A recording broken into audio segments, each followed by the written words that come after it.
നമസ്കാരം. ഇന്ന് ലോകത്തിലേക്ക് ഏറ്റവും പോഷകമൂല്യമായ ഒരു ഭക്ഷണത്തെയാണ് നിങ്ങൾക്ക് വേണ്ടി ഞാൻ പരിചയപ്പെടുത്തുന്നത്. പലപ്പോഴും നിങ്ങൾ പല വീഡിയോസിലും കേട്ട് കാണും. എങ്കിൽ കൂടിയും ഇതിനെക്കുറിച്ച് ഏറെ പറയാനുണ്ട്. നമുക്ക് ഇത്രയും നാളും നമ്മൾ എല്ലാ ദിവസവും കഴിക്കുന്ന ഭക്ഷണത്തിൽ ഏറ്റവും കൂടുതൽ പ്രോട്ടീൻ അടങ്ങിയ ഭക്ഷണം, അതുപോലെ തന്നെ നമ്മുടെ ശരീരത്തിലേക്ക് ആവശ്യമായ എല്ലാ പോഷകങ്ങളും ഏകദേശം നല്ല അളവിൽ അടങ്ങിയിട്ടുള്ള ഒരു ഭക്ഷണം, എന്നാൽ സസ്യഭുക്കുകൾക്ക് വരെ കഴിക്കാവുന്നത്. സാധാരണ ഇവിടെ നമ്മൾ പ്രോട്ടീൻ കണ്ടൻറ്റിൻ്റെ കാര്യം പറയുമ്പോൾ കൂടുതൽ മാംസ്യഭുക്കുകൾ, അതായത് ശരിക്കും മത്സ്യം, മാംസം, മുട്ട ഇവയിലൊക്കെയാണ് കൂടുതൽ പ്രോട്ടീൻ അടങ്ങിയിട്ടുണ്ടെന്നുള്ളതല്ലേ നിങ്ങൾ വിചാരിച്ചിരിക്കുന്നത്? ഒരിക്കലുമല്ല. ഈ ഭക്ഷണത്തിലാണ് ഏറ്റവും കൂടുതൽ പ്രോട്ടീൻ അടങ്ങിയിട്ടുള്ളത്. അത്ഭുതം തോന്നും നമുക്കല്ലേ? ഒരു സസ്യഭക്ഷണമാണിത്. നിങ്ങൾ ഇപ്പം ഞാൻ പറയുമ്പോൾ നിങ്ങൾക്ക് മനസ്സിലാവും. സീ ആൽഗ, അതായത് കടലിലുള്ള ഒരു പച്ചപ്പായലിൽ നിന്നെടുക്കുന്ന സ്പൈറുലിന. ഇതാണ് നമ്മളുടെ ഇന്നത്തെ ടോപ്പിക്. അപ്പോൾ ഇതിനെക്കുറിച്ച് ഏറെ പറയാനുണ്ട്. ഞാൻ ഇതിനെക്കുറിച്ച് പഠിച്ചപ്പോഴത്തേക്ക് സത്യം പറഞ്ഞാൽ അത്ഭുതം തോന്നും. അത്രയ്ക്കാണ് ഇതിൻ്റെ പോഷകമൂല്യവും ഔഷധമൂല്യവും. അപ്പോൾ ഈ പോഷകമൂല്യം എന്ന് പറയുമ്പോൾ അതിൽ ഏറ്റവും പ്രധാനമായിട്ട് നമ്മൾ എടുത്തു പറയേണ്ടതാണ് പ്രോട്ടീൻ കണ്ടൻറ്റ്. 60% 100 ഗ്രാമിൽ പ്രോട്ടീൻ അടങ്ങിയിട്ടുള്ളത്. അതുകൊണ്ട് തന്നെ നമ്മുടെ ശരീരത്തിന് പ്രായമായവർക്ക്, കുറച്ചുകൂടെ പ്രായമാകുമ്പോൾ നമുക്ക് 1 gram protein per kilogram body weight അല്ല വേണ്ടത്, 1.5 gram per kilogram body weight. അതായത് 50 കിലോഗ്രാം വെയിറ്റ് ഉള്ളവർക്ക് 75 ഗ്രാം പ്രോട്ടീൻ വേണം. അതൊരു ആക്റ്റീവ് കമ്പോണൻറ്റ്. ബയോ അവൈലബിലിറ്റിയാണ് നമ്മൾ നോക്കേണ്ടത്. അതായത് നമ്മളുടെ ശരീരത്തിലേക്ക് ഇപ്പോൾ നമ്മളൊരു ഭക്ഷണം, ഇപ്പം മത്സ്യമാവട്ടെ, മാംസമാവട്ടെ, അല്ലെങ്കിൽ പയറാവട്ടെ, ഇവയൊക്കെ കഴിച്ചു കഴിഞ്ഞ് നമ്മുടെ ശരീരത്തിൽ അത് ഡൈജസ്റ്റ് ചെയ്ത് ശരീരത്തിൽ ബ്ലഡിലേക്ക് കയറുന്നതിൻ്റെ ഒരളവുണ്ട്. അത് അതിനകത്ത് അടങ്ങിയിരിക്കുന്നതിനേക്കാൾ വളരെ കുറവാണ്. അപ്പോൾ ആ ബയോ അവൈലബിലിറ്റി ഏറ്റവും കൂടുതലുള്ള ഒരു ഭക്ഷണത്തെയാണ് ഞാൻ പരിചയപ്പെടുത്തുന്നത്, സ്പൈറുലിന. ഈ സ്പൈറുലിന 2 തരത്തിലുണ്ട്. അപ്പോൾ ഇത് പൗഡർ ഫോമിലുള്ള സ്പൈറുലിന, പൗഡർ ക്യാപ്സ്യൂളായിട്ടിരിക്കുന്നതാണ് ഈ സ്പൈറുലിന. അപ്പോൾ ഇതിൻ്റെ കാര്യം എന്ന് പറയുമ്പം പൗഡർ ഫോം ആയതുകൊണ്ട് തന്നെ ബയോ അവൈലബിലിറ്റി ഇതിന് കുറവാണ്. ബയോ അവൈലബിലിറ്റി എന്ന് പറഞ്ഞാൽ നമ്മൾ ഭക്ഷണം ഇത് കഴിച്ചു കഴിഞ്ഞാൽ അത് ബ്ലഡിലേക്ക് കയറുന്നതിൻ്റെ തോത് എത്രത്തോളം ഉണ്ട് എന്നുള്ളതാണ്. അപ്പം അതേസമയം ഇത് ലിക്വിഡ് സ്പൈറുലിനയാണ്. ഈ ലിക്വിഡ് സ്പൈറുലിനയ്ക്ക് 80% ബയോ അവൈലബിലിറ്റി. അതായത് നമ്മൾ കഴിച്ച ഓൾമോസ്റ്റ് 100% അടുത്ത് തന്നെ നമ്മുടെ രക്തത്തിലേക്ക് അത് ആഗീകരണം ചെയ്യും. അതാണ് ഇതിൻ്റെ വ്യത്യാസം. ഇത് രണ്ടും ഞാൻ പരിചയപ്പെടുത്തുന്നത് അതുകൊണ്ടാണ്. ഇതിന് താരതമ്യേന വില കുറവാണ്. 60 ക്യാപ്സ്യൂൾസിന് ഓർഗാനിക് സ്പൈറുലിനയ്ക്ക്, ഇത് ഓർഗാനിക്കാണ്, ഓർഗാനിക് സ്പൈറുലിനയ്ക്ക് ഏകദേശം ഒരു 600-700 രൂപ വില വരും 60 എണ്ണത്തിന്, ഒരു മാസത്തേക്ക് കഴിക്കാൻ, 2 നേരം ഓരോന്നായിട്ട്. അതേസമയം ഇതിന് വളരെ കൂടുതൽ വിലയാണ്. ബയോ അവൈലബിലിറ്റി, അതായത് ലിക്വിഡാണ്. ഈ ലിക്വിഡ് എന്ന് പറയുമ്പോഴത്തേക്ക് ഈ സ്പൈറുലിന തന്നെ ലിക്വിഡ് ഫോമിലാക്കി വെച്ചിരിക്കുന്നതാണ്, ആക്റ്റീവ് ഫോം ലിക്വിഡാണ്.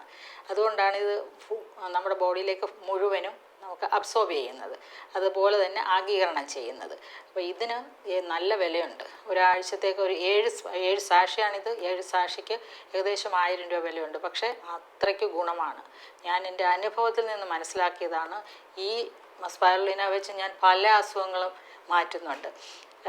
എൻഡോമെട്രിയോസിസ് വരെ.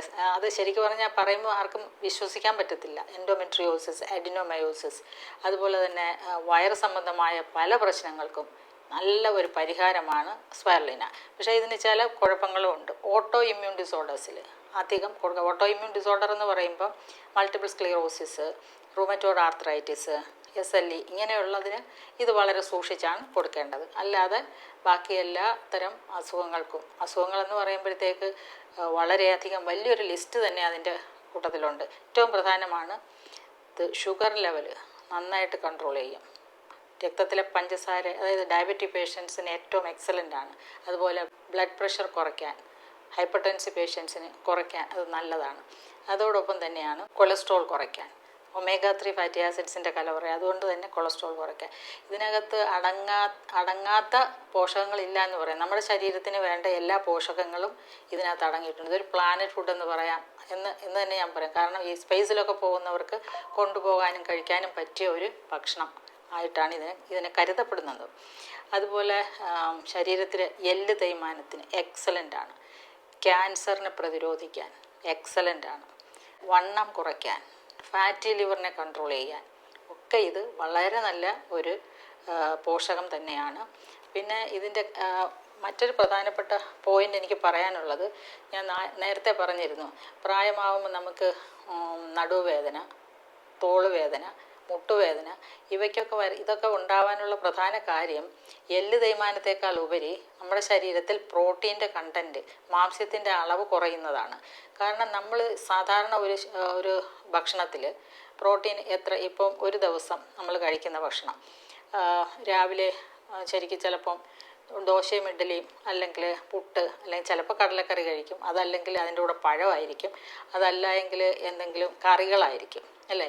അപ്പോൾ ഈ കറികളൊക്കെ എന്നൊക്കെ പറയുമ്പോൾ അതിനകത്ത് ശരിക്കും പ്രോട്ടീനേ ഇല്ല, വളരെ കുറവാണ്. നമ്മുടെ ശരീരത്തിന് ഒരു 50-60 ഗ്രാം പ്രോട്ടീൻ ഒരു ദിവസം വേണമെങ്കിൽ നമ്മൾ എത്ര കണക്കാക്കി കഴിക്കണം.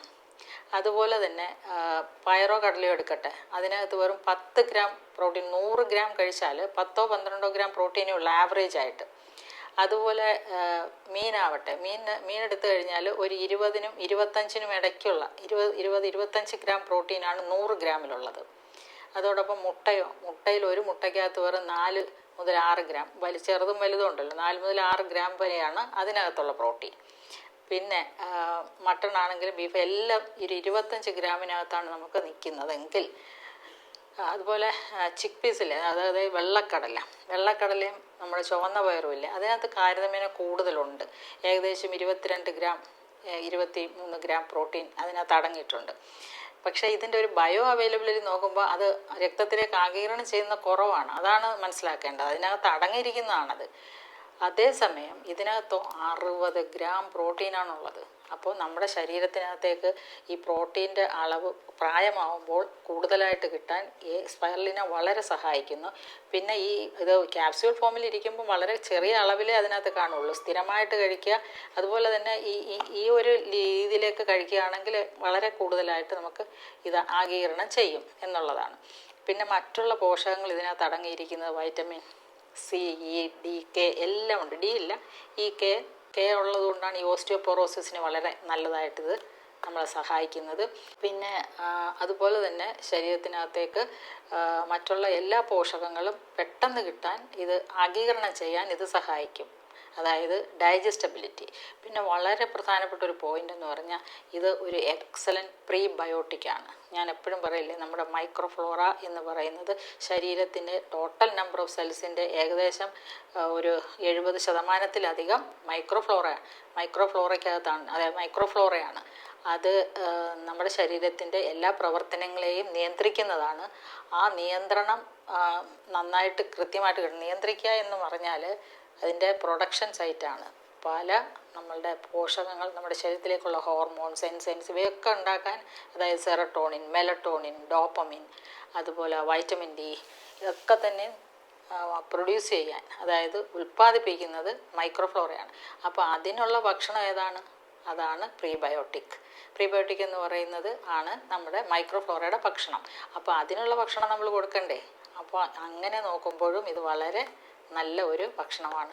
അപ്പോൾ നിങ്ങളിപ്പോൾ ഇതിൽ ചോദിക്കും, ഇപ്പോൾ മാഡം ഇത്ര വിലയുള്ളത് നമ്മൾ അസുഖങ്ങൾ വരുമ്പോൾ കഴിക്കുന്ന കാര്യമാണ് ഞാൻ പറഞ്ഞത്. അസുഖങ്ങളൊക്കെ ഉള്ളവർക്ക് ഇത് എക്സലൻ്റ് ആയിരിക്കും. അതുപോലെ തന്നെ ഈ എല്ല് തേയ്മാനം എന്ന് പറയുന്ന കാര്യത്തിലും പ്രോട്ടീൻ്റെ അളവ് കുറയുന്നത് വളരെ പ്രധാനപ്പെട്ട ഒരു കാര്യം. എന്ന് വെച്ചാൽ ഈ എല്ലിനെ സപ്പോർട്ട് ചെയ്ത് നിർത്തുന്നത് മസിൽസാണ്. മസിൽസിൻ്റെ പ്രധാനപ്പെട്ട ഇൻഗ്രീഡിയൻ്റ് അതിനകത്ത് അടങ്ങിയിരിക്കുന്ന പ്രോട്ടീനാണ്. ആ പ്രോട്ടീൻ്റെ അളവ് കുറയുമ്പോഴാണ് മസിൽ വീക്കാവുന്നത്. പിന്നെ എക്സസൈസ്, വ്യായാമവും അതിൻ്റെ പ്രധാനപ്പെട്ട ഒരു കാര്യം തന്നെയാണ്. ഈ 2 ഘടകങ്ങൾ ഒരുമിച്ച് വരുമ്പോഴാണ് നമുക്ക് നല്ല മസിൽ സ്ട്രെങ്ത് വരുന്നത്, ആരോഗ്യം വരുന്നത്. അപ്പം മസിൽ നല്ല സ്ട്രെങ്തായിട്ട് നിന്ന് കഴിഞ്ഞാൽ എല്ലിനെ സപ്പോർട്ട് ചെയ്യാൻ മസിലിന് പറ്റും. അതല്ലെങ്കിൽ എല്ലിന് നമുക്ക് വേദന ഉണ്ടാവും. അതാണ് യഥാർത്ഥത്തിലുണ്ടാകുന്ന ഈ മുട്ടുവേദന, നടുവേദന, തോളുവേദന എന്ന് പറഞ്ഞിട്ട് പ്രായമാകുമ്പോഴുണ്ടാകുന്ന പ്രശ്നങ്ങളുടെ കാരണം ഇതാണ്. അപ്പോൾ നമ്മൾ നന്നായിട്ട് ഭക്ഷണത്തിൽ പ്രോട്ടീൻ പ്രായമാകുമ്പോൾ പ്രത്യേകിച്ചും ഉൾപ്പെടുത്തണം എന്നുള്ളതാണ് ഇന്നത്തെ ഏറ്റവും പ്രധാനപ്പെട്ട മെസ്സേജ്. അപ്പോൾ നിങ്ങൾക്ക് സൗകര്യം പോലെ അതൊക്കെ മേടിച്ച് കഴിക്കുക. ഞാനിത് പരിചയപ്പെടുത്തുന്നേ ഉള്ളൂ. അത് ഒരിക്കലും ഇത് നിങ്ങളിപ്പോൾ എൻ്റെ അടുത്ത് നിന്ന് മേടിക്കണമെന്നൊന്നും അല്ല ഞാൻ പറയുന്നത്. ഞാനിത് ജനറലായിട്ട് ഇതിൽ ആമസോണിലൊക്കെ ഉള്ളതാണ്, അവൈലബിൾ ആയിട്ടുള്ളതാണ്. നിങ്ങൾക്ക് അവിടെ വാങ്ങിച്ച് കഴിക്കാവുന്നതാണ്. പക്ഷേ എപ്പോഴും കഴിക്കുമ്പം ഒരു ഡോക്ടറുടെ സൂപ്പർവിഷനിൽ തന്നെ കഴിക്കുന്നത് എല്ലാം കൊണ്ടും നല്ലതായിരിക്കും. നമുക്ക് വീണ്ടും മറ്റൊരു വീഡിയോ കാണാം.